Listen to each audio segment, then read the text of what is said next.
ई गाना हमार ना ह, ई पिंकू भैया के लिखल गाना ह। और जब हम सुनिले हमके बहुत अच्छा लागेला। एक बार एगो स्टूडियो पर रिकॉर्डिंग खातिर गई रहनी तो जा सुनले रहनी। तो आई उम्मीद बा आप लोग के भी निक लागी सुने के। तो ससुरा में जब रोवेलू कब्र में हम हो तड़पीले। तू ससुरा में जब रोवेलू कब्र में हम हो तड़पीले।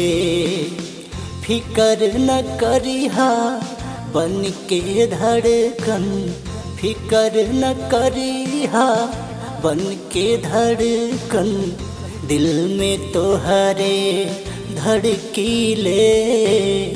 तू ससुरा में जब रोवेलू कब्र में हम हो तड़पीले। तू ससुरा में जब रोवेलू कब्र में हम हो तड़पीले। और ज़्यादा से ज़्यादा शेयर करे के बाद ठीक बा, आगे के सुनी लो अंतरा दिल छू जाए। जियत जिनगिया मिलन भइल ना, प्रीत अपन अधूरा बा। जुल्मी जबान के सोझा के करो, साध भइल कहाँ पूरा बा। हो हो हो हो जियत जिनगिया मिलन भइल ना, प्यार अपन अधूरा बा।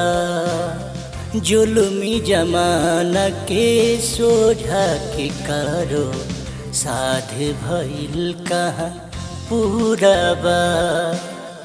आवेला आंसू जब आँखिया में, आवेला आंसू जब आँखिया में, बरखा बन के बरसीले। तू ससुरा में जब रोवेलू कब्र में हम हो तड़पीले। तू ससुरा में जब रोवेलू कब्र में हम हो तड़पीले। और ज़्यादा मिक्स उक्स नहीं थे, लाइव गावता नहीं हम। अगर जो कोनो कमी हुई तो इग्नोर कर देवे के बाद ठीक बा, आगे सुनी। किस्मत में तू ना रहलू हमारा, रब के हे मंजूर रहे। इश्क के बदले मौत मिलल बा, जाने कौन कसूर रहे।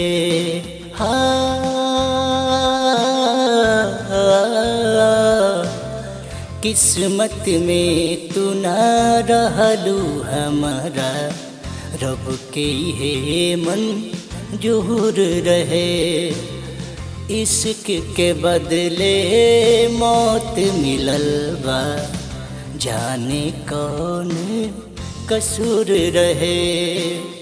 अगला जन्म में तोहर के मांगा, अगला जन्म में तोहर के मांगब।